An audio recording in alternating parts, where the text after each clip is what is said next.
உயிர்த்தெழுந்த இயேசு கிறிஸ்துவின் வல்லமை ஊழியங்கள் வழங்கும் வசனப் பெட்டகம். இயேசுவே கர்த்தர். இயேசுவையே தேவன் ஆண்டவரும் கிறிஸ்துவுமாக்கினார். இயேசுவே ராஜாதி ராஜா, கர்த்தாதி கர்த்தா.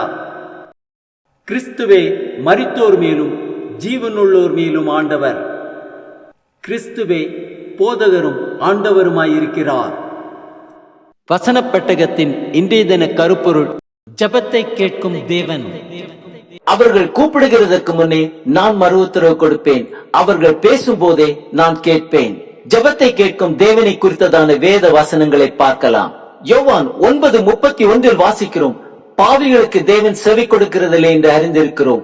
ஒருவன் தேவ பக்தி உள்ளவனாயிருந்து அவருக்கு சித்தமானதை செய்தால் அவனுக்கு செவி கொடுப்பார்.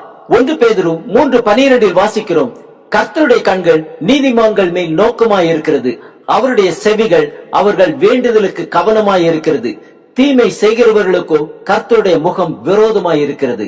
1 யோவான் 5:15 வாசிக்கிறோம், நாம் எதை கேட்டாலும் அவர் நமக்கு செவி கொடுக்கிறார் என்று நாம் அறிந்திருந்தோமானால் அவரிடத்தில் நாம் கேட்டவைகளை பெற்றுக்கொண்டோம் என்றும் அறிந்திருக்கிறோம். எரேமியா 29:12-13 வாசிக்கிறோம், அப்பொழுது நீங்கள் கூடி வந்து என்னை தொழுது கொண்டு என்னை நோக்கி விண்ணப்பம் பண்ணுவீர்கள், நான் உங்களுக்கு செவி கொடுப்பேன். உங்கள் முழு இருதயத்தோடும் என்னை தேடினீர்களானால் என்னை தேடுகையில் கண்டுபிடிப்பீர்கள். சங்கீதம் 66:17 முதல் 20வது வசனம் வரை பார்க்கிறோம், அவரை நோக்கி என் வாயினால் கூப்பிட்டேன், என் நாவினால் அவர் புகழப்பட்டார். என் இருதயத்தில் அக்கிரம சிந்தை கொண்டிருந்தேன், ஆனால் ஆண்டவர் எனக்கு செவி கொடார். மெய்யாய் தேவன் எனக்கு செவி கொடுத்தார், என் ஜெபத்தின் சத்தத்தை கேட்டார். என் ஜெபத்தை தள்ளாமலும் தமது கிருபை என்னை விட்டு விலக்காமலும் இருந்த தேவனுக்கு ஸ்தோத்திரம் உண்டாவதாக. மத்தேயு 7:7-8 வாசிக்கிறோம், கேளுங்கள் அப்பொழுது உங்களுக்கு கொடுக்கப்படும், தேடுங்கள் அப்பொழுது கண்டடைவீர்கள், தட்டுங்கள் அப்பொழுது உங்களுக்கு திறக்கப்படும். ஏனென்றால் கேட்கிறவன் எவனும் பெற்றுக் கொள்கிறான், தேடுகிறவன் கண்டடைகிறான், தட்டுகிறவனுக்கு திறக்கப்படும். யோபு 22:17 வாசிக்கிறோம், நீர் அவரை நோக்கி விண்ணப்பம் பண்ண அவர் உமக்கு செவி கொடுப்பார், அப்பொழுது நீர் உம்முடைய பொருத்தனைகளை செலுத்துவீர்.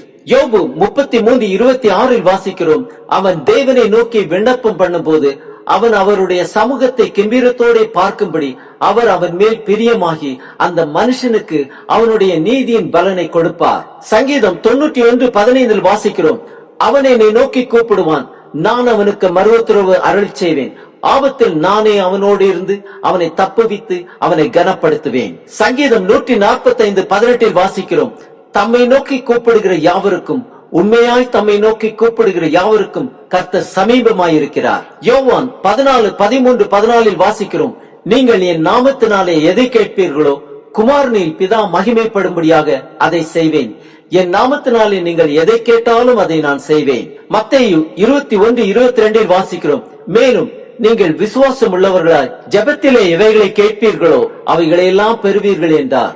ஆம், நம் தேவன் ஜெபத்தை கேட்கிற தேவன், அவரே நம் குறைகளை நிறைவாக்குவார்.